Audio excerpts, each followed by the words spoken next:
महाराष्ट्र लोकांचे मत, लोकांचा विश्वास, आमची बातमी।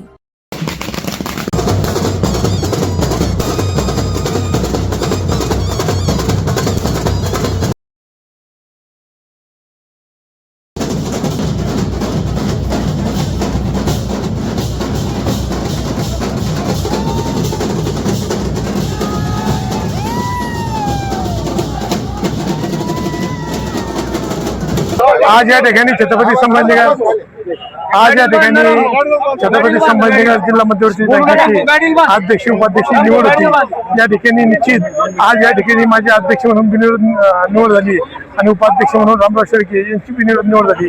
खरं तर आज या ठिकाणी शिवसेना नेते या राज्याचे उपमुख्यमंत्री एकनाथ शिंदे साहेब असतील, या राज्याचे मुख्यमंत्री देवेंद्र फडणवीस साहेब असतील, उपमुख्यमंत्री सुनेत्राताई पवार असतील, यांच्या तिन्ही नेते मंडळीचे या ठिकाणी मनापासून आम्ही आभार व्यक्त करतो। या ठिकाणी जिल्हा मध्यवर्ती बँकेमध्ये आमच्या अध्यक्ष उपाध्यक्ष आमचा जो विश्वास दाखवला भविष्याला कधी तडा जाणार नाही। कारण की या ठिकाणी मी खरं तर मनपूर्वक आमच्या संचालक बोर्डाचे आभार मानाल।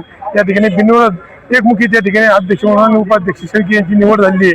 निश्चित येणाऱ्या काळात संचालक बोर्डाला सोबत घेऊन, कारण की ही शेतकरी संस्था आहे आणि ही संस्था नावारूपाला आली पाहिजे। मराठवाड्यातली सर्वात मोठी सहकारी क्षेत्रातली कुठली मध्यवर्ती बँक असेल तर ही छत्रपती संभाजीनगरची, आणि ही बँक ही शेतकऱ्याची आहे।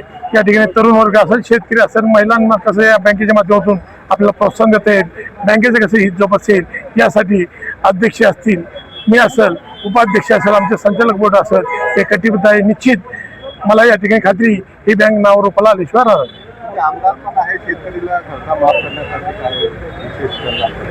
हे बघा, कर्जमाफी या ठिकाणी पुण्यश्लोक आयलटी होळकर पुण्यश्लोक कर्जमाफी राज्य सरकारने दिली। या ठिकाणी विधिमंडळात मी सरकारचं अभिनंदन केलं की अतिशय शेतकऱ्याला दिला असे देणार कर्जमाफी योजना त्या ठिकाणी झाली। या ठिकाणी वीज बिलाबाबतीत असेल, आज राज्य सरकार हे शेतकऱ्याच्या दृष्टिकोनातून काम करते आणि बँकेच्या माध्यमातून आपल्याला जे हिताचे निर्णय घेता येईल ते घेण्यासाठी आम्ही सर्व संचालक बोर्ड असेल, मी असेल, आमचे उपाध्यक्ष असेल,